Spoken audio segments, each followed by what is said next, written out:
I mean, you had your chance and then you blew it. That is the most absurd statement of the year. Nice. Nice. Oh, baby. I'm in my zone, I'm feeling it.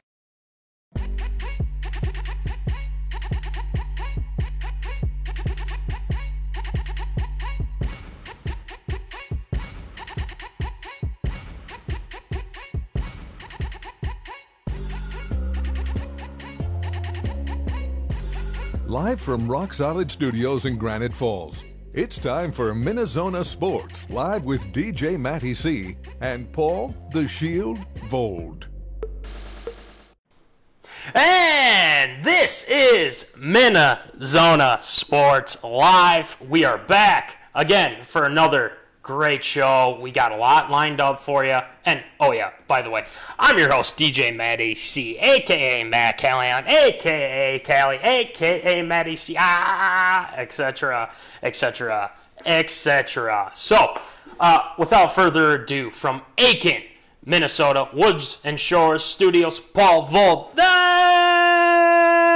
Shield. What's going on, Shield?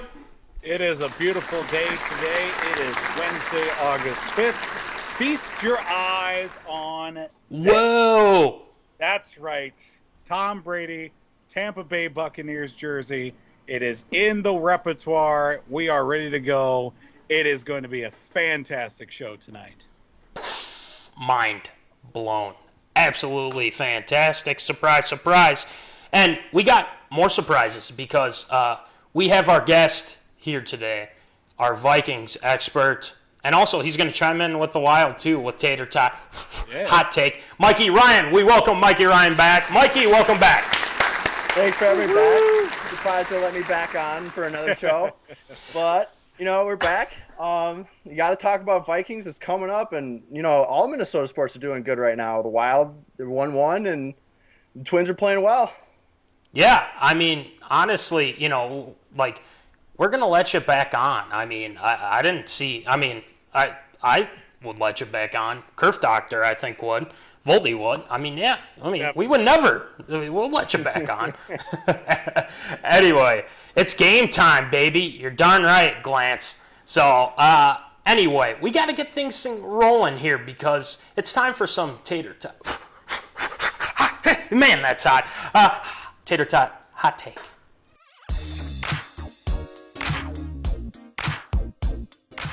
Fresh out of the oven, it's Tater Tot Hot Take.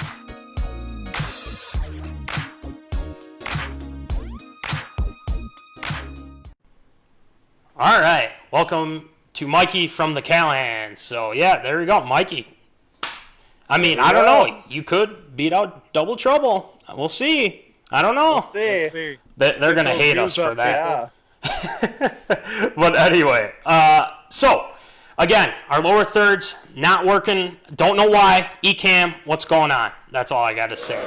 Yeah. Seriously. So anyway, I got to say what the lower third would say. So we're going to switch to a different format. So we'll make sure we get it for you. But anyway, Born to be Wild. We're going with some hockey, okay? Because a couple big games happened already.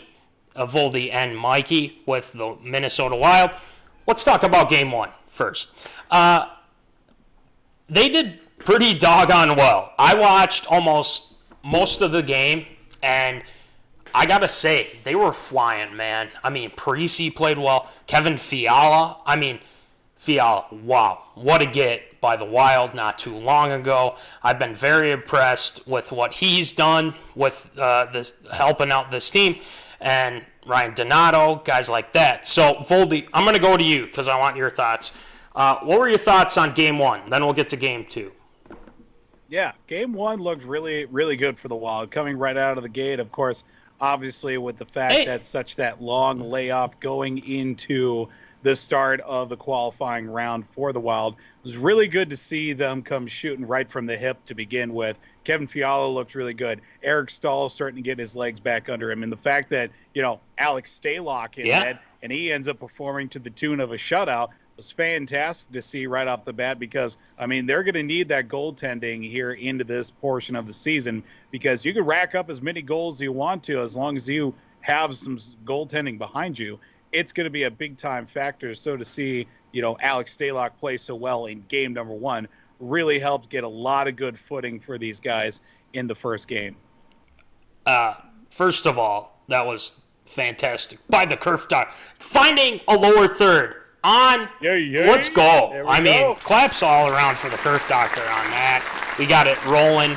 But anyway, Voldy, I agree. Stalock, like you were saying, he was playing pretty doggone well. And the thing is, they've been off for like how many months, weeks, and all that, and they looked fresh. I mean, March. Yeah, March, exactly. So now, these guys are looking good. Now, obviously, I think the Wild are kind of leaning more towards Stalock than Dubnyk right now, which is kind of, okay, Stalock's been doing good, so let's keep with him, see where things are going with that. But anyway, Mikey, let's go to you. What did you think of Game 1?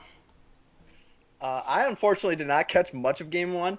Same. But from what I've seen and what I've read, I feel like having the veteran presence that the Wild do have did play a part in winning that game.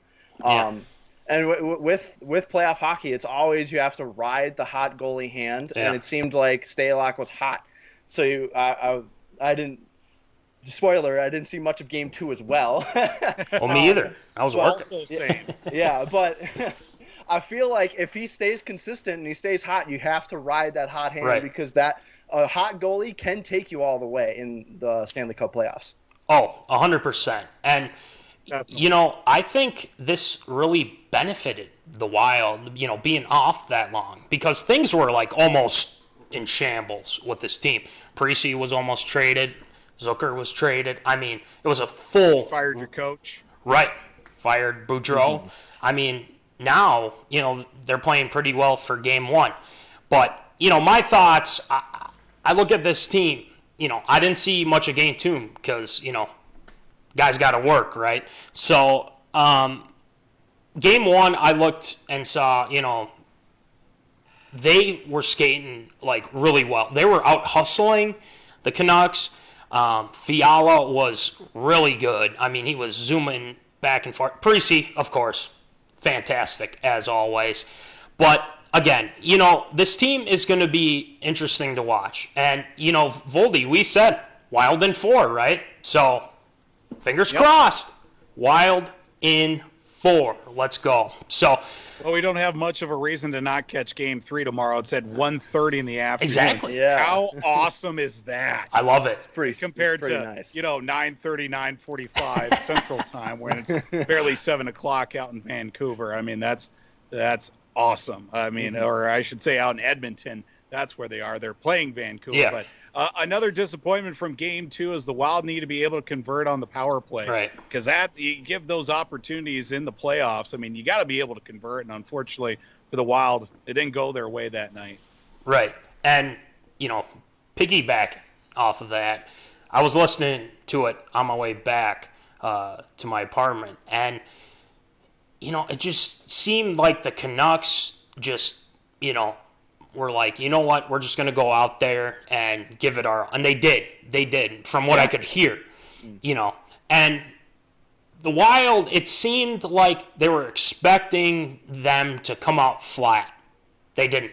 They scored with, like, how many seconds in the first? 24 seconds. Yeah, 24 into the seconds. Game. Tanner Pearson. Yeah. Right. So now we got to realize, okay, well, this isn't the team that we saw the previous a couple nights ago. So now they're a team, now they're like, okay, so we've seen what they got. Let's try in Game 3 to beat them by, out hustling, doing what they did in Game 1, saying, you know what, screw it, let's go out there and play. And that's what they did. Zach Parise, Suter. I mean, defense, I was liking what I was seeing. I mean, one guy that I've been really impressed with, Voldy, and I think you could attest to this as well, Ryan Hartman. Man, he's been good. He's been a good defensively, and I think, he was trying to pick a couple fights. I mean, it was getting scrappy in game 1. I don't know about game 2, but again, I mean, Stahl, he looks great. Koivu, I saw a little bit, not too much, but, he's getting older. But, hey, it's great to have him because we're going to need some veteran presence. So, anyway, I got to ask you, Voldy, what are you looking for in game 3? I'm just looking to see how the Wild respond. Obviously, they came out swinging and they came out shooting in the first game. Then they get punched in the mouth in game 2 right off the bat. It's how you respond. Yeah. Especially a lot of those young guys, Jordan Greenway, Joel Eriksson-Ek, those guys as well, going to be heavily leaned upon. How they respond along with Kevin Fiala. Kevin Fiala is doing his job. Yeah. He's putting the puck in the net, and he's helping setting up guys too. Seeing some of those other guys come through. Of course, we're going to know the likes of Jared Spurgeon, Ryan Suter, Koivu, even Parisi as well, going to try to establish themselves in the early going. It's just how they respond, and they need to be able to convert on those chances. Yeah. Because they don't happen too often in the postseason, especially in the Stanley Cup playoffs, when it comes to getting on the power play. Need to convert on those opportunities. The power play was bad last night, too. So, that's something that they got to address. They got to score. I mean, at least a couple times. So, Mikey, question over to you. What do you think? Game 3. Yeah, I'm going to say the same thing as the Shield said. Like, we have to be able to convert those power plays. That's all. Whenever I go and watch a Wild game, or whenever I watch a Wild game, it's always been our crutch, I feel. Yeah. It's like the power play. Right. It's always that one thing that we're missing. We're good on defense. We've had good goaltending. We have scorers when it's 5-on-5. When it's a 5-on-4, we have to convert those because you don't get many opportunities, especially in the playoffs. And every goal matters, so we have to be able to convert on that. And then another thing is, we just need to respond. The veterans are going to be there, but the young guys, they really need to just follow the veterans, pick up their pace, and punch back at Vancouver. And again, just wanted to throw this out there. They're 1 for 7 on the penalty kill. So, Yikes. We gotta get it rolling, Dean Evison. Let's get it going. So, anyway, good luck to the Wild. We'll be, either tuning in, watching, or listening, whatever we want to do. Yep. So, Wild in 4, baby. So, let's go. All right, moving on to, again, if we have Mikey Ryan on, we got to talk about the Minnesota Vikings. He's wearing his Vikings jersey on right now.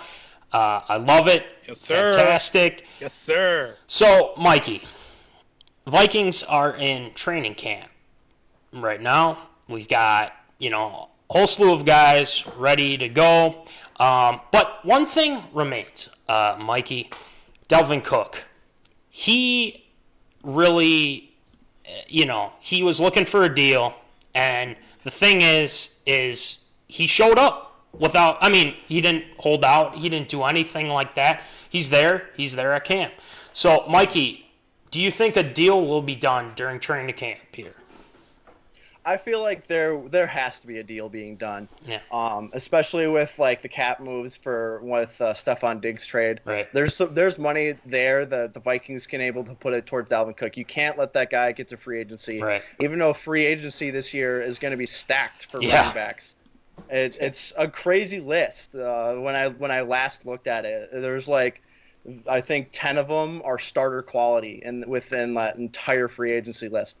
But you don't get a talent like Dalvin Cook. No. We got lucky. We went from Adrian Peterson to Dalvin Cook. Right. And you have to lock that up. I know people are worried about the injury bug, and they're also saying we have Madison in the background. Why don't we just switch it over to him? You can't. The whole point we drafted Madison was to give Dalvin Cook some spells, but he's Madison's not going to be the main guy. He could be a main guy, but Dalvin's got to be the main guy. He's too much integrated into our offense, and we run too much around him. We have to get him locked up, and we have to keep him with the Vikings. There's no other way. Right. And I'm going to read what Spielman said to reporters here. Slick Rick, again, he got an extension. We didn't talk about that, but he did. Money. He's back. Mm-hmm. Slick Rick, he says, I know how important Dalvin Cook is, and we've been we've been working closely with his agent, and we'll continue to work to try to see if there's a deal that we feel is not only fair to Dalvin, but fair to us as well. And Slick Rick knows what he's doing with this, okay? He's done this before. And we all can agree that Dalvin Cook, there's no indication that he wants to be traded. So, no way Cook showed up if there wasn't a promise of a deal getting done. Maybe not tomorrow, maybe not week 1, but they had to motivate him to show up. That's true. Yep. That's true, Tommy. And true, Tommy. It's something that we have to understand that if he wanted out, we'd know. And this isn't a Stephon Diggs type of thing. And he's going to get paid. There's no ifs, ands, or buts about it. So, Voldy, I'm going to throw the question to you here. Do you think a deal's going to get done soon, later on, before week 1, after week 1? What do you think? I would say the deal gets done no later than week 2 of the season. I think there's, like Tommy just said, I mean, there's no way that Cook would have showed up if he wasn't, exactly. There wasn't some sort of guarantee like, hey, we're doing really good here. We've got some plans on the table. Now we're just working out the nuts and bolts of the whole situation to get it finalized. I say later than week 2 does that contract get extended. I mean, they already got Zimmer, they already got Spielman, so Cook's the next guy on the list. I thought maybe it'd be a little bit higher up on the list, but obviously you got to get the guys who are running the show first before you get the guys that are in the show. Yeah, and that makes a ton of sense. And if they didn't have anything done, he'd be holding out, like Tommy was saying. Exactly. And this team needs Dalvin Cook, okay? And I'm going to, I've talked about this a lot, and I'm not going to go over it again, but if you trade Dalvin Cook, that would be the biggest mistake in a while for the Vikings. Mm-hmm. And Spielman knows that. Zimmer knows that. So it's also really nice that there was a little to no drama about a contract like some of their other running backs. Exactly. Le'Veon Bell. I mean, Davis has got it right here. I mean, Lev Bell, again, he had a holdout. All right. Mm-hmm. I'm not saying that Christian McCaffrey would, but I mean, there's so many running backs that are like, well, I want the steal, blah, blah, blah, blah, and everything. So, again, it's good that, I think it's going to get done here soon. Fingers crossed, before week 1, week 2, like you said, Voldy. So, yep. Fingers crossed. We'll see. All right. So, moving on, we're going to go to the rest of the team since I think, with Cook, we're all in agreement on that. So, Justin Jefferson is finally off the COVID list. He's activated. He's ready to go. And, Zoners, if you didn't see, I shared a photo of Thielen and Justin Jefferson. Is this the next big duo? Mikey, what do you think? Is this the next big duo, Thielen, Jefferson? I definitely think it has potential to be. Yeah, they've been working together and getting good chemistry, it seems like, over the offseason. I'm glad that he's healthy. COVID is not something to really mess with. I'm glad that he's back practicing. But, yeah, I definitely could see it. Justin Jefferson has the potential to be it. He's not going to be much of a burner like we had with Stephon Diggs, but we need a good possession guy because Thielen can be our burner for us. He's mainly worked his magic in the slot and inside the zone, but you've seen it like in the Saints playoff game. He burned someone deep. Yep. Caught that at the 1-yard line. Yeah, he can play that. And I think right now, Justin Jefferson, if he can take his licks on the inside and start to learn the intricacies of the wideout position, not only from Thielen, but also the other guys in that position room and the coaching staff, I think he can do it. I think it can be another duo that we can get. It might take it's going to take a couple games at least, if not this entire season, but it's definitely potential to be there. Exactly. Voldy, what do you think?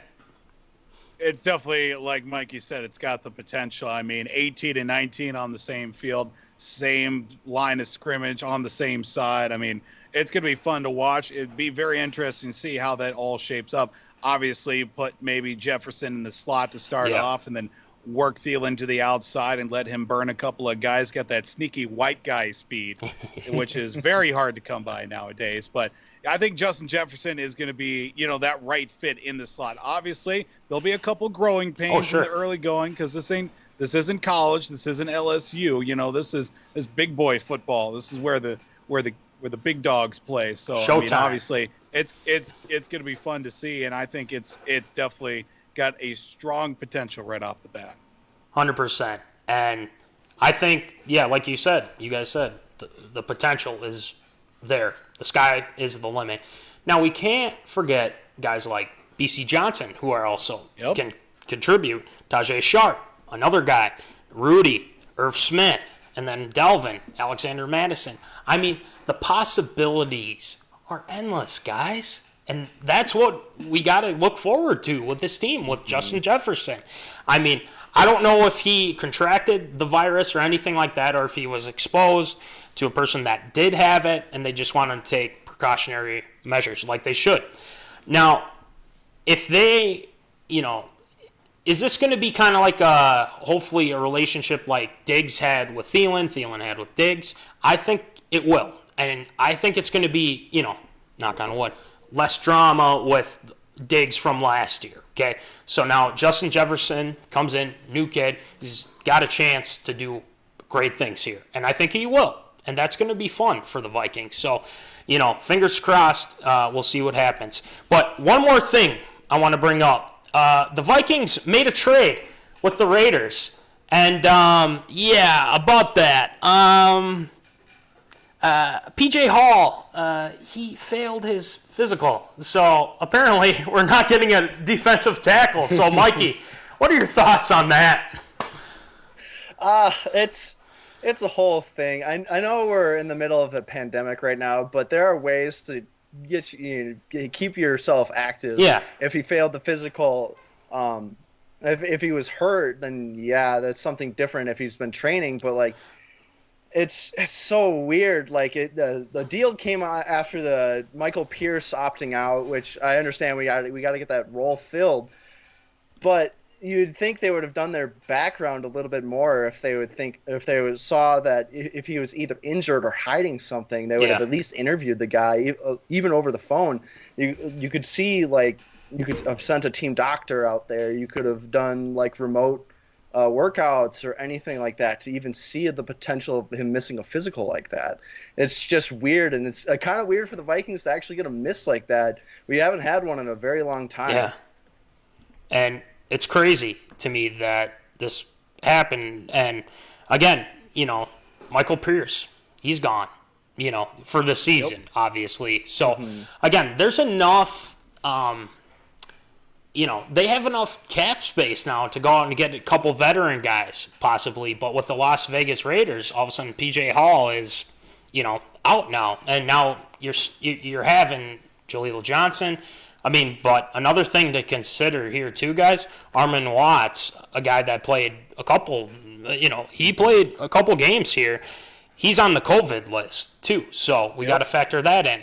But how much does this affect the defensive tackles, Voldy? The only guy, Jaleel Johnson and then Armon Watts, he'll probably get off the COVID list here soon too, but I think they got to look at signing a veteran, right? Yeah, they definitely got to look at something, especially with Ifeadi Odenigbo, also one of those guys that was on the list too. And you go on that list, you're going to be 2 weeks behind everybody else. Sure. And obviously, it's been a factor in multiple other sports. We can talk about the Twins and how some guys are a couple weeks behind. Now just starting to get a feel for some things, but it hasn't really shown on the field all that much because they keep winning. I think definitely veteran presence is going to be crucial. And here there's this one guy, maybe we've heard of him, Everson Griffin maybe could help, shine a little light in that area maybe. Yeah, I wouldn't be opposed. We have options, as the Curve Doctor likes to say. Well, I got another one for you. How about Pat Williams, the Williams Wall? How about that? Kevin Williams. I don't know. Maybe they're willing to come out of retirement. We'll see. I don't know. Hey, I hear that Sharif Floyd guy is doing There's that. And again, hashtag let Voldy hear. Little rim shot for you. Alan Page, guys like that. John Randall. No. But anyway, there's a lot of guys. I mean, Snacks Harrison, he's out there. Might want to take a look. Snacks would be fit right in. I think he likes him a lot. So, one last thing for Mikey, though. So, Mikey, are you looking at any, like, free agents that the Vikings could go and pick up? Like, a Snacks, Harrison, Timmy Jernigan's out there. I mean, what do we got? I haven't looked at the list. Yeah. There's definitely potential for guys to get out there. I know there's a couple veterans at least floating around. Oh, yeah. That are willing to play. All right. Yeah, but for right now, like, if people are wondering about positions, we definitely need, like we said, defensive tackle. We need a veteran there. Other than that, it's maybe like we pick up another offensive lineman. I know that's always like the key position for the Vikings. Like, what are we going to do about the offensive line? We drafted someone in Ezra Cleveland, but we're still worried about that right guard position. Whether it's going to be Riley Reef moving down, Drew Samia maybe stepping up and playing well. And then also with, like, Pat Elflein. So we could maybe add a veteran presence to the line as well. But it's really just that defensive tackle position. Pecco? Yeah. Another one, Davis? Yeah, Pecco would be a good one. Yeah, I liked how he played. I haven't seen him play in a little bit. But from what I've gathered, he looks like a good player. And we could definitely look at him. I think regardless, I think the Vikings will make it work on the defensive line. Yeah. We always have, especially during the Zimmer era. Right. I don't think we've had disappointments, especially with that rotation that they usually carry. I know we've usually have, like, Daniil Hunter and Everson Griffin when he was here. Right. It was usually the main two guys, and then we would rotate in every once in a while. But maybe we do like a defensive line by committee this year, and it might work out for us. That would help, especially attract a lot of veterans, too, especially in that system where they rotate guys in and out. So you're not having to play 60, 70 snaps a game or something of that sort. And you'd be able to work in some of the young guys and give the old guys a bit of a breather as well, especially in some early down situations. Exactly. Another guy to look out for, James Lynch. The Vikings drafted him, I believe, the 4th round. John Randall loves this guy. And if that's the case, watch out. But I'm really big on Jaleel Johnson. I think Jaleel Johnson can be very good. He can step up in that role that Zim probably wants him to. So fingers crossed. We'll see what happens as training camp progresses. We'll probably have Mikey on again. As always, Mikey, thank you for coming on for some Tater Tot hot take. And can't wait for more Vikings news. And hopefully, if a deal gets done with Cook, maybe we'll have you on here soon again. Yeah, fingers crossed. We got to get that Cook deal done. And can't wait for Vikings football to get back in action. We need it. Yes, sir. We do. We really do need it because, we need the skull, man. We need it. We just need it. So, anyway, Mikey, thank you for coming on. And we'll probably have you on again soon with the Cook trade. So, or the signing, not trade. Ugh, what am I thinking? It's Wednesday. So, anyway, appreciate you, Mikey. We'll talk to you later. And coming up, folks, it's time to enlighten you on some Callahan School of Logic. This one, it's called the NFL versus COVID-19, and I've got some thoughts about that. So, anyway, sit down in your seats. It's time to learn.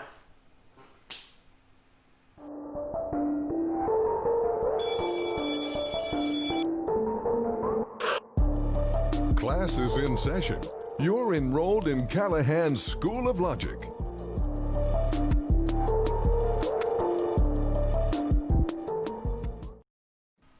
All right, Voldy, I think it's time to get it rolling here with some NFL versus COVID-19. So, oh yeah, it's again, it's been brought up a lot, and we got to think about a couple things here, Voldy. Is that, there's a lot of opinions, and one of them being Odell Beckham Jr., okay? And, yes, we know he's not going to be a, Viking. We already talked about that long ago, but that was just a rumor, right?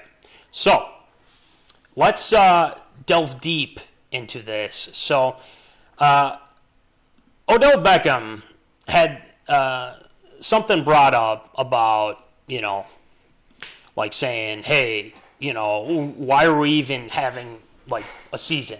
We should just scrap it, move on from there, right? So here's what he said. Okay, obviously with everything that's going on, it doesn't make sense why we're trying to do this. I can understand basketball was already in playoffs. 5-on-5 basketball in an arena is going to be more intense than the regular season games. We're not ready for football season.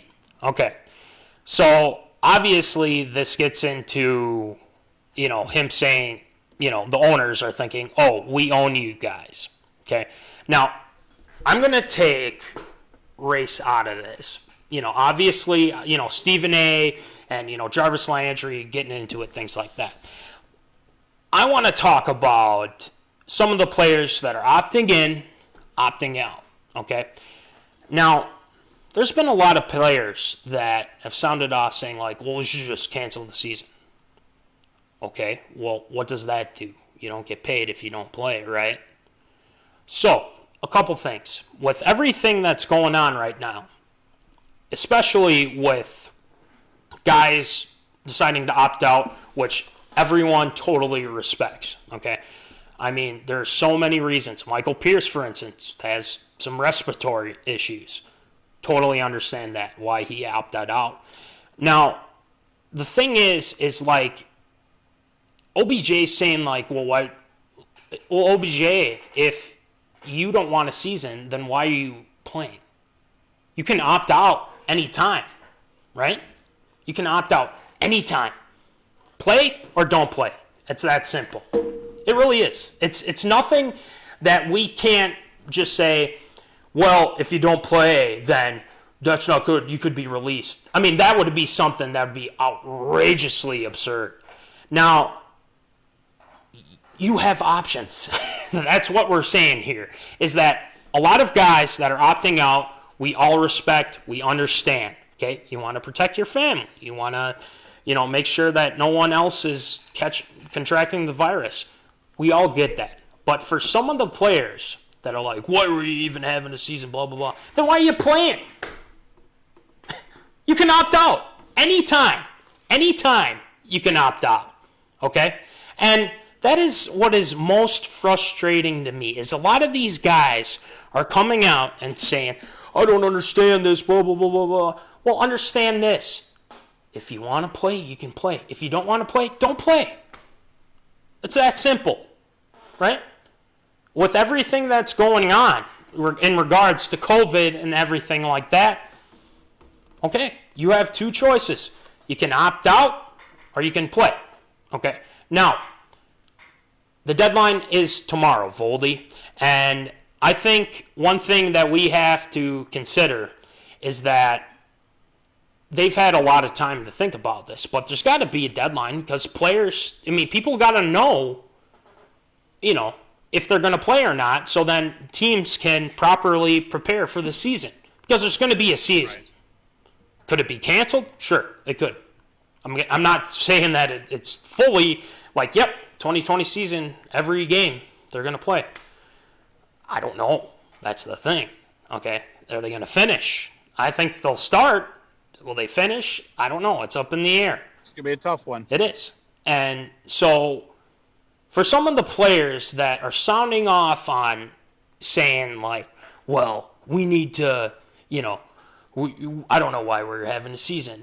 We want to protect people, blah, blah. It's like, guys, that's why you have options, okay? Don't tell me and sit there and say, I don't want to play, blah, blah, blah. Then don't play. That's all you got to do. So it's been kind of frustrating to me with this whole thing. I'm sure the zoners are chiming in on this as well, okay? And in regards to another thing that I was looking up to, okay, fans, right? Are there going to be fans in the stands? I mean, is it going to be no fans? 25% capacity? Will that go up? I don't know. Okay. So the Dolphins haven't officially decided. There's one team. The Vikings, we haven't heard really anything. Another team that I saw here, Voldy, the Colts, they announced that we'll have no more than 25% capacity at Lucas Oil Stadium. So, again, they're planning for that. New York, I don't think they're having fans because obviously, they were the epicenter for a while. And if they have people going up there, we can't have that happen. So, anyway, the NFL, I believe, is handling this the way that they should. Could they handle it a little bit better? Yeah. But I think the teams are taking the initiative and doing a great job. Vikings, for instance. I mean, because it's like the best organization in the NFL. No. But they're doing a great job of preventing it. I mean, the Broncos, did you see the Broncos, Voldy? They had, they're walking through almost like Coach Hines, like he says, and the beeper just went off, like airport security. It's kind of like that. But it's sanitizing everyone that's going through it. So I thought, wow, that's really sweet. Crazy. So, hey, there's technology at your disposal. Wear your mask, things like that. If you want an NFL season, don't go out to clubs. Don't go out to strip clubs, Lou Williams. Come on. Okay, if you want an NFL season... the wings were good, okay? Right. You can't fault Lou Williams for that. Apparently. But we like poking fun. That's what we do here at MinneZona. So, again, players, if you don't want to play, if you're going to go out to clubs, if you're going to do, hang out with friends, go out, go to New York for a weekend or this or that, don't play. Don't. Just don't. It's that simple. Just don't play. Okay? You don't have to worry about, well, I have to if I don't. Well, no. Don't play. That's all I got to say about that. So, Voldy, what do you think? There's a lot of things to consider. Whether it's the decision to play or not, obviously that goes on to the individual person. But don't be the person that's going to be instigating the whole time why a person should or shouldn't play. Just make your decision, go to work, and do your job. Right. It's as simple as that. Me, personally, I'm the type of person I will literally work myself to death before I say there's anything wrong with anything. Yeah. This is a whole different situation. There's livelihoods at stake. There's players taking care of families, kids, friends, loved ones, all sorts of stuff like that. And for those guys that have opted out this year, they are taking a huge financial risk. Maybe some of them are off pretty well. They've got other activities going on financially that have got them supported at least enough for this season, to take the season off and to look at, how things are as a whole. Some of those guys needed it, like Patrick Chung for the New England Patriots, one of the 8 players that's opted out in the last couple of weeks. He needs a season off because he is literally getting held together by surgical pins and duct tape at this point in his career. Looking at it overall, obviously you want the guys like the Odell Beckham Jr.'s to just keep their pie holes shut and do their job. Look, Odell Beckham Jr. is riding off one catch he made on Sunday Night Football. That is it. He hadn't done anything since then. Has he won the big one? No. Has he performed well in the playoffs? Last time I checked, he hadn't been in the playoffs all that much with the teams that he's played for. And he's supposed to be the guy. He is a guy in Cleveland. And that's saying something. That is saying something. Looking at if fans are going to be in the stands or not, I don't see it. I think for safety's sake, I think the NFL should just close everything down, maybe go the route of Major League Baseball, pumping in that crowd noise for offense and for defensive series, things of that sort. Baseball is one of those sports, it's worked out pretty well. The virtual fans thing, that's a whole nother story. Don't want to get into it because I think it's complete lunacy to begin with. Fans in the stands this year, I don't like it. A lot of teams are reducing capacity down to, 20, 30%. It's smart. You've already set the benchmark, and if it goes any lower than that, people understand it all falls under state and local approval for fans to be able to attend games. Some franchises are even saying that they can forego season tickets for this year in order to get their tickets for next season as well. They've been given that option. Lots of options for this year. Overall, I just say the NFL is losing the battle right now against COVID-19. From that standpoint, you haven't seen a whole lot otherwise of big, surges or spikes on certain teams or anything. Yeah. But, when you start losing some big-time players, like Von Miller's even considering opting out for the season. I mean, we're going to see a lot more coming up here in less than 24 hours of who's going to be in, who's going to be out for this season. Yeah, and again, you have all this time. If you're going to opt out before the deadline. So, you got to draw the line somewhere at a deadline. You can't just be like, oh, it's week 6, I'm out. Hey, I'm a head out. No, that's not how this works. I mean, you got to have a deadline.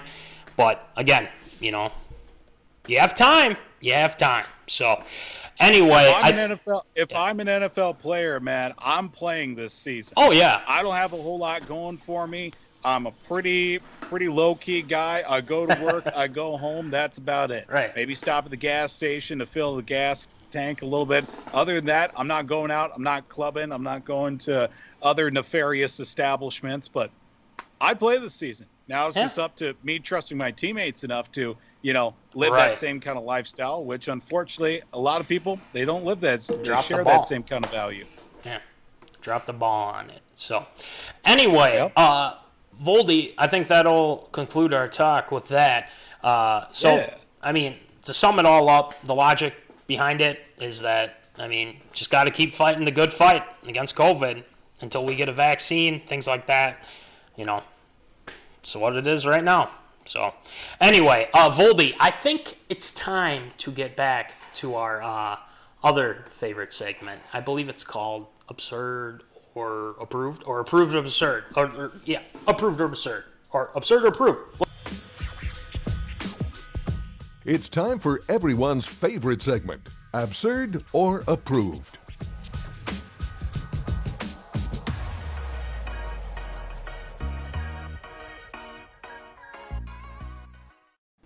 All right, so, Voldy, we got a lot of Absurd or Approved, really good ones, too, by the way. Oh, yeah. The first one is called #DroneGate2020. So, Voldy, why don't you rattle them off for us, please? Well, the Minnesota Twins were playing a day game yesterday against the Pittsburgh Pirates, and early on in the game, they had to delay said contest against the Pittsburgh Pirates due to a drone delay. Yes, you heard that correctly, a drone delay. A drone was flying above right field, right center field, early in the contest against the Pittsburgh Pirates, which caused the umpires to pull players from the field in the event that something quite interesting would happen. Causing delay, it was about 10 minutes or less, probably maybe a little bit longer. It lasted about 10 minutes. In the top of the 5th inning, Twins were cruising by that point, looking to add on a few more. Yesterday ended up being a very interesting day for the Minnesota Twins. Still ended up with a 7-3 victory. My question to you is, who is that drone flyer? I already found him. He's right here. Kerf Doctor. Knew it. See? I told you. It was him. I posted that for a reason. I don't know. You really want to watch the Twins, Kerf Doctor? I don't know.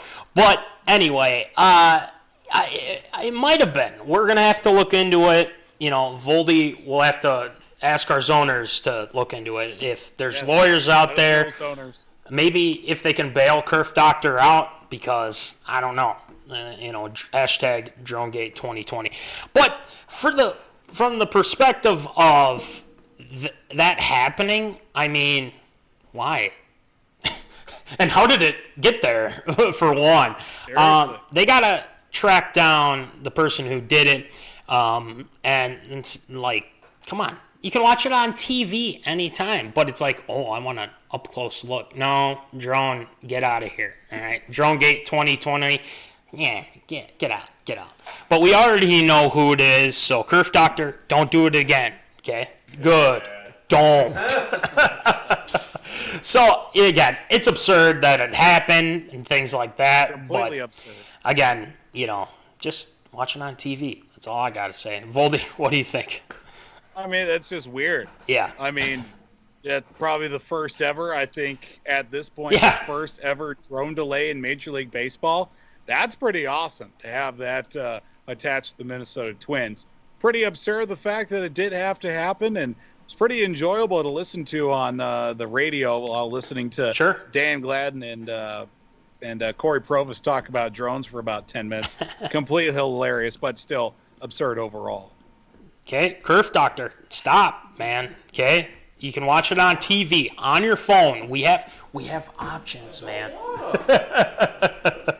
All right, the next one we got, Voldy, is we're playing. So rattle that one on. Next one. Yeah, so moving right along, well, Major League Baseball Commissioner Rob Manfred's been under a little fire as of late that the 2020 season is going to continue on, even with the recent uptick in COVID-19 cases related to, of course, the Miami Marlins being postponed, the St. Louis Cardinals and their nefarious deeds as well. 17 games being delayed in a 10-day stretch. From that overall, absurd or approved, Major League Baseball being able to continue with the amount of, uncertainty it is with these teams day by day. It's absurd. I mean, honestly, Voldy, we said this last week. What happened to the Arizona thing? What happened to... Seriously? Yeah. I don't know. It'd be 1,000 degrees right now, but it'd be perfect for all the players that are, from the warmer climates. I mean, where are the restrictions? Things like that. Like, what the hell is going on?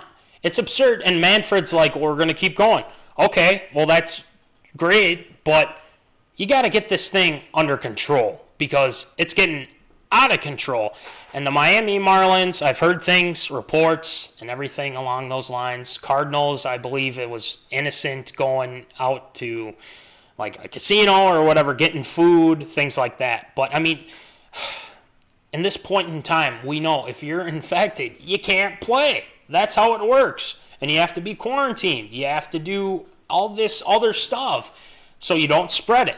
And now you have two teams that are almost screwing up the whole season. And the thing is if there are more teams that are getting COVID and things like that, it could end pretty doggone quick. So, again, the Twins are doing a great job. I mean, look at the walk-off hit that Cruz had, socially distancing, high-fiving, things like that. That was great. I love that, by the way. But, again, Manfred, I don't think he even knows what the hell he's doing. I mean, it's like, nope. Like, bud, come on, okay? Just do the bubble in Arizona. But no, they didn't want to do that. So, again, this is what happens. So, MLB, I don't know what they're doing. So, Voldy, what do you think? And, of course, it had to happen to the team that's probably the worst team in Major League Baseball this decade, the Miami Marlins. Just hot garbage. Yeah. And, of course, the St. Louis Cardinals, too. They went to a casino, apparently, a bunch of guys, and then they got infected. Now Yadier Molina's on the shelf with the COVID. Jeez. You had the opportunity. Arizona, sure, at the time they were seeing a little bit of an increase in positive tests for COVID-19, but it all would have been controlled.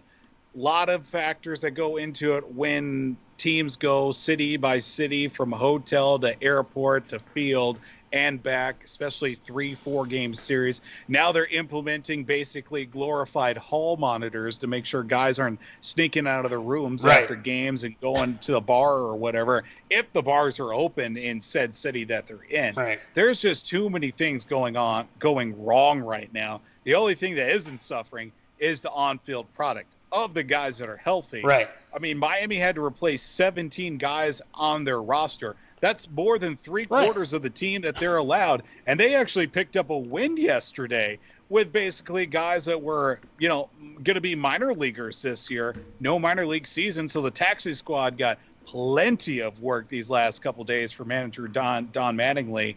And it's completely absurd that, I hate to say it, but Rob Manfred's over his head right now. Yeah. And again, there are teams that are doing this and taking this seriously. And the Twins are definitely one of those teams. Seems like the Yankees, the Sox, the Twins are up 1-0 right now against the Pirates, and the product, the Twins are on fire, which again is fantastic. But the thing is if a team gets infected, well, who's the team they played before?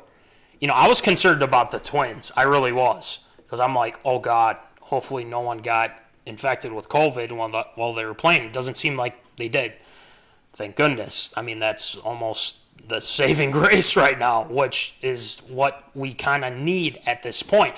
But, again, figure it out. That's all I got to say. Figure it out, Seriously. MLB. Figure it out, Manfred. Okay, don't screw this up. And I think if he does, he might be, see ya, bye-bye. So, again, I guess we'll see. But next one, Voldy. No show? Rattle it off. Well, kind of staying on par with where we're at right now. Talk about guys who are over their head. Yoenis Cespedes, one of the most exciting baseball players in recent memory, coming back after a 1.5 year absence after being injured since July 20th of 2018, made his comeback to start the year for the New York Mets. And, well, he's off to a bit of a slow start. 5 for 31, 15 strikeouts, couple of dingers at the same time. Well, Sunday, he had enough. Didn't report to the baseball field in Atlanta, causing a major stir with the New York Mets and Major League Baseball, because they thought maybe something might have happened. Maybe he got kidnapped. Maybe something else, bad deal somewhere. Turns out, nope, just opting out for the season. 8 games into the year, and he's opting out for the rest of the season. Look, I'm all about slow starts. I didn't get an entire hit this baseball season with the Aiken Steam, but man, did I have a great on-base percentage. Just opting out, 5 for 31 after not playing for a 1.5 years and barely being able to walk. Absurd or approved, Yoenis Cespedes opting out for the rest of the season. Well, first of all, it's absurd. Yeah. What the hell? That's all I gotta say. God, Manfred, MLB, they're letting Should have had Cespedes. a deadline on the opt-out, too. Who, again? Yoenis Cespedes, they should have had an opt-out for the deadline for the opt-out. Like, hey, you got 5 games to opt out if you want. Right, and that's what I was going to say. Where's the deadline? Where's, if you're in, you're in. That's how they should do it. But no, he just doesn't show up and says, oh, I'm opting out. Yeah. What is going on? It's just, it's almost a clown show right now with the MLB and everything going on. He just doesn't show up for the game, and he was, like you said, 5 for 31. Just because, no. And the thing is the MLB let this happen. Okay, the MLB let this happen. And here's the thing. If more guys start doing this, it just shows how badly they did this. And you know what? Other leagues are taking notes. That's the thing. The NFL, They better be. The NBA, my goodness, no positive tests for a while. Think about that. NHL, same deal. Yep. MLB, 2 outbreaks on 2 teams. Absurd. It's absurd. And Cespedes, again, come on, man. You got to at least show up and tell them instead of not showing up and saying, Just I'm out. pick up your stuff and leave. Yeah. It's just like Taking his walking ball, off the going home. job, just saying, oh, yeah, I quit, by the way. What? So, yeah, it's absurd. Zoners would agree, too. So, Voldy, what do you think? Yeah, it's completely absurd. The fact that you just leave your team high and dry. A lot of guys on the Mets were very excited about having him back. getting surgery on both heels and a broken ankle after a year and a half, and he came out swinging. He hit the first home run as a DH in a National League park. That's a record that nobody else is going to have. And, yeah, it was a slow start. Cespedes, when he's on. But when he's off, obviously he's going to be off. But when you look at it, year and a half layoff since when he last played, there's going to be a big adjustment, especially with the circumstances of a 60-game season. Now, the Mets decide to turn this around and start cruising through this NL East and start making a run at a division title. Don't be surprised if maybe Cespedes tries to weasel his way back in. It's completely absurd. Yeah. So we're going to just leave it at that. MLB's got issues. But Voldy, just dumb. Absolutely stupid. But Voldy, our next one, it's a little bit on the lighter end because it's called It Doesn't Matter with an exclamation point. Voldy, please explain. Well, we could quite possibly see the return once again of the XFL because interested group of parties are looking to buy the XFL for $15 million, being led by the one Dwayne "The Rock" Johnson. If you're so small. That the investment group with The Rock are very interested in agreeing to buy the XFL from Vince McMahon and his cover properties as well, and making a look at quite possibly reinventing the fact of quite possibly going into a bubble concept as well for the XFL. Absurd to approve. The Rock trying to make the XFL alive once again. Stamp of approval. And Absolutely. It's not even close. Voldy, it's great. I mean, The Rock is going to be fantastic. I believe he's going to be an owner, right? Is that accurate? That's what it's looking like, okay. Yes. So I think he's technically the HBO show Ballers. That's kind of what he was. He was a guy that, he owned the Kansas City Chiefs. I think it was like the last season and everything like that. So, I think there's no one better than having The Rock and, obviously a group of investors and everything helping out too. And he's going to make this great. I really do think so. And it's going to be fun to see. And, again, Danny Garcia, another, she's going to be the first female owner of a major American sports league. I mean, how great is that? The Rock's bringing in Danny Garcia. And, hey, absolutely. And it says the sale must be approved by a bankruptcy judge at a hearing Friday. So I think it's going to get done because it's The Rock, man, Dwayne Johnson. So the one thing I ask of The Rock, and this is something that I would really like, I think you would like, Voldy, Kerf Doctor would like as well. Bring back the Battlehawks, baby! Come on! Seriously, let's go. See, I got that sweatshirt for a reason because I was a fan of the Battlehawks until the COVID hits. So, Rock, please bring back the Battlehawks. And if you bring a Minnesota team, I'd be fine with that too. But the Battlehawks, come on! Please! Make it happen. Make it happen. So, Voldy, Seriously. What do you think? This is a win-win situation. The XFL coming back, and you get Dwayne "The Rock" Johnson involved with sports once again. Yeah. Not a dumb guy when it comes to money. No. He's got a lot of things going on. This is the right avenue that he is bringing into.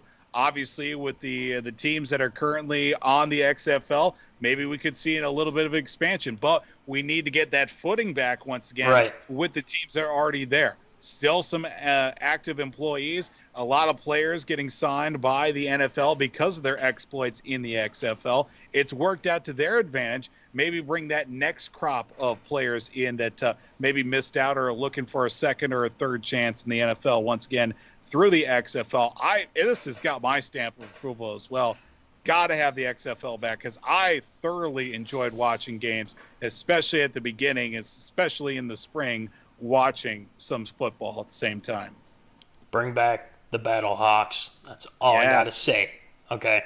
So we'll see what happens. But again, it's like you said, win-win situation. Let's get it rolling. So anyway, moving on to no positives for NHL. So, Voldy, last one. Hit us. Yep. On Monday, the NHL did report there had been no positive coronavirus tests through the first week in not just one, but two different cities. They're two bubble cities. Right. 7,113 COVID-19 tests. Players, team staff, personnel, anybody and everybody. 52 personnel traveling party times the 24 teams. Somehow that comes out to 7,013 COVID tests. Right. Not a single positive test recorded. And it's looking right. The bubble system, it's working. Hockey players are those guys. You stick them in a room, they'll find a way to enjoy themselves, whether it be cards, right, whether it be video games, whether it be something. The bubble system is working for the Yeah. NHL. It's working for the NBA as well, after you get past the whole prima donna thing with basketball players, but True. that's another story as well. My question, whether it's not absurd or approved, what can Major League Baseball take away from the NBA and the NHL when it comes to, obviously, the bubble system as a whole? Put restrictions. Put restrictions. Cespedes. He's like, I'm just not going to show up, and then tell him I'm opting out. Put restrictions, okay? Test. You know, it seems like they have been, but make it a safe environment, okay? If the MLB's not going to do it, the team should put it on their shoulders. They should. Well, which, again, the MLB, Adam Silver, Gary Bettman, has definitely done a good job of giving set parameters, procedures, things like that. Now, teams got to enforce, you know, if there's guys going out to casinos, guys going out to go get chicken wings at a strip club, you know, put restrictions, okay? And if they do it, then suspend them, take money away, things like that, okay? Now, I'm going to say that it's got my stamp of approval with the NHL. They've done a fantastic job of, you know, the testing, being in the bubble, 2 hub cities. Voldy, like you said, they've done all these tests, no positives. No positives. And they went to Canada, too, you know. A lot of things seem to go right in Canada for some reason. But, again, the difference is that a lot of these guys are traveling. Yes, they're in the same region, but they're more at risk than having everyone in a hub city, which has worked, proven to work, too. So, I don't know if you can do that with the NFL, but the NHL, I mean, MLB's got to take notes. Put restrictions, enforce them, Manfred, okay? And the teams, too. And I think, you know, the Twins are very well aware of that. You know, throwing it, you know, the poll ads definitely know, like, hey, if their guys screwing around, I mean, they got to be, you know, you got to face the consequences. So, again, but yeah, they can take notes by putting out restrictions, okay? The NHL has been fantastic, okay? So, I think this is going to be more positive as this goes on. So, Voldy, what do you think? You know, if there's one thing that Major League Baseball can take away from it, you gotta put your foot down. Yeah. Manfred's got to grow a pair. Yeah. He's got to say, look, Yeah. here's the plan. No more interpretation. It's what it is. You go to the field. You go to the hotel. That's it. No anywhere in between. They've got the hall monitors. Apparently, that's not even working right. The NFL can also look at it maybe of being a little bit more strict as well. But we don't know officially, how that's all going to work out. It could be as simple as that. You get on the plane, you go to the hotel, you go do your meetings, you go back to your room, and, hey, next thing you know, you're going to the field, you're playing a game, you're back home after the game. Could be as simple as that. NHL and NBA working so far flawlessly. The product has been great as well. There's been a lot of great games on both sides, and it pains me to say that the NBA has been doing something right for once. And I think it's thoroughly been great to see that, even with these two sports, taking that route of going to the bubble system, Major League Baseball, Got a lot of work ahead of it still. So we're going to have to see. But they're the most, I think, like I've been saying too, they're in trouble. The MLB is more, I mean, NBA is fine. NHL is fine. I think they're going to finish their seasons respectively. I think the NFL will be okay, but I'm not 100% sure. But the MLB, they're definitely at risk of losing this season. So the Twins are playing well too. Come on, But anyway, shout out to the NHL, doing a fantastic job under the circumstances. So stamp of approval all around. So we'll take it. But anyway, that'll do it for ARA. Voldy, great job as always. Yes, and one more thing, too. Shout out to the Kerf Doctor for putting in the lower thirds. I mean, man, we've been kind of working with everything that's been going on with ECAM. He figured out a way. Hey, gotta love it. Stamp of approval. Killing it, Kerf Doctor. Let's go. So, anyway, I think it's time to move on to Shield's favorite segment, and I believe it's called Shield Shoutouts. Shield Shoutouts.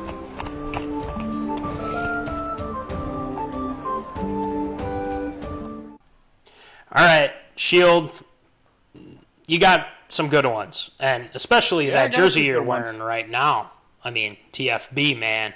I mean, you gotta love it. So, anyway, let's get it rolling. Voldy, who you shouting out tonight? Yep, another weekly reminder. Once again, be sure to buy your MinneZona Sports T-shirts. $20 a shirt. Excuse me. $5 shipping. Not calling anybody out that isn't named Caitlin Toner or Kristen Weber. That's a whole nother story within itself. Buy your shirts. Contact any one of us, Kerf Doctor, DJ Matty C, yours truly, The Shield as well. We'll get you hooked up. Jimbo's got the shirts in tow. Get them to you right quick. Venmo, PayPal, Cash App, make it all happen. Check in the mail, whatever pigeon. you got to do. Yeah. We'll make it happen. Everybody's buying their shirts. They're fantastic to see. Gotta love it. So, yeah, get your shirts. Double trouble. Oh, excuse me. Whoa. Okay. Next one, Voldy. Next one this past week, back on a Friday, myself, along with the Aikens team, played our final game of the season. 6 games we played this year, and unfortunately, that's just how it was. Unfortunately, we weren't able to pick up a win this season, but it was just great to get back out on the field as well. Didn't get a hit, but I did finish the season with being able to get on base, and that's what matters in the end. Doesn't matter how many hits you get. It's what on-base percentage gets you the big money contracts, if we've learned anything that's happened in the last couple of years. So, big thank you to all my teammates and for those allowing me to play baseball once again for the summer. Hopefully, we'll be able to do it again next summer, and hopefully we'll be able to play more than just 6 games. I'm looking forward to it. Hey, you know what? I think there's going to be a couple dingers next year, Voldy, and I think you're going to be... We'll see. We'll see. We'll certainly see. Fingers crossed. Gotta love it. And we got to move on here with Shield Shoutouts, saying a happy belated 43rd birthday to Thomas Edward Patrick Brady Jr. The GOAT, still going strong, year 21, this time with the Tampa Bay Buccaneers. You can see it. Sport player, not TFB, for life. TFB. Happy birthday, Thomas. And hasn't contracted COVID Tom either. So thank goodness that TFB is going to be okay for the season. Yes, so sir. fingers crossed, right?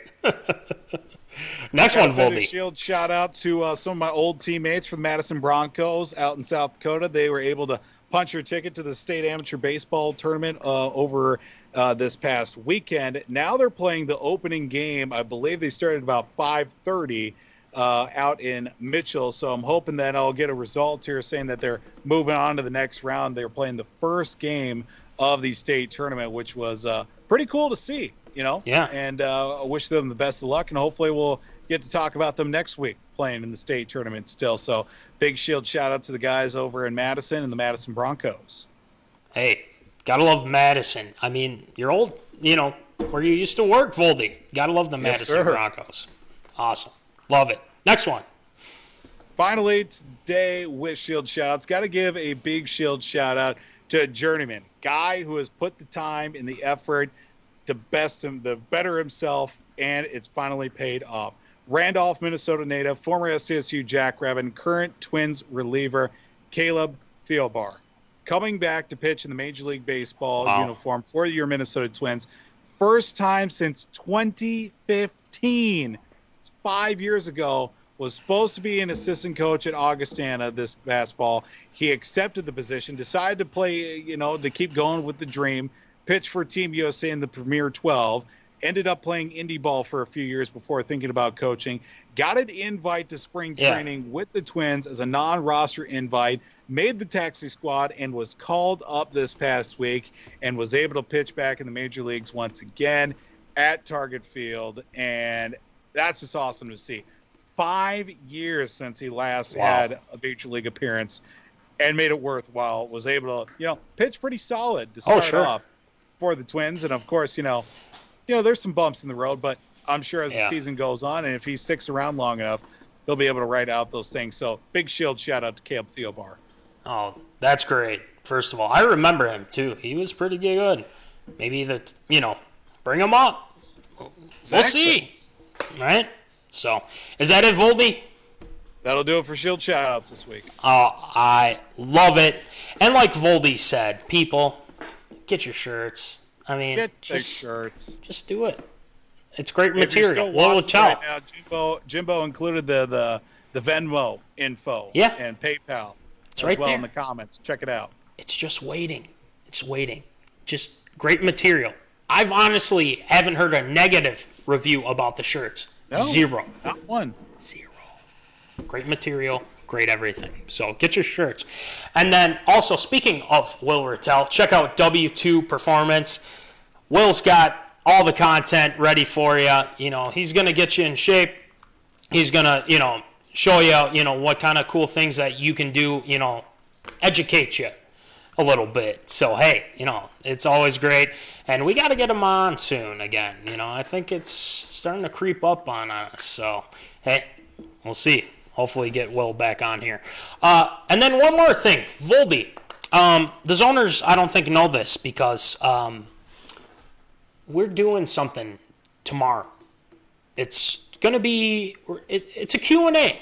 So, zoners, on the MinneZona Instagrams, the Instas, okay, as we like to call it, send in your questions, okay? So it's going to be Matty C this week. Next week is the Shield, okay? So ask away, ask any question with, what's going on right now. Is the MLB going to make, just throw it all out there, okay? And we'll answer throughout the day with a video back to you, give you a shout out, things like that. We're here for you, okay? On the Instas, ask the questions, we answer. It's that simple, okay? It's going to be fun. So remember, that starts tomorrow. We'll have it on the MinneZona Instagrams. If you don't follow us now, right? You have to. If you want to participate, do it. Just do it. Don't think, just do it, okay? Anyway, but great job today, Voldy, as always, and great job to the Kerf Doctor, killing it with the lower thirds. Killing it? Yeah, ECAM can't bring us down with the lower thirds. Kerf Doctor figured out a way. Hey, perfect. So anyway, we're going to be back next week. We're going to have more fun. And remember, Q&A tomorrow on the Instagrams. Ask us anything you want. We'll give our opinion. Very short video, but keep it rolling because we're going to have a lot of fun with that too. So tomorrow, anytime you want. All right. So remember, always, zoners, keep in the zone. Holla. Thank you for watching MinneZona Sports Live. Join us Wednesdays at 7 p.m. for live show broadcast. And as Voldy likes to say, follow us on all the socials medias.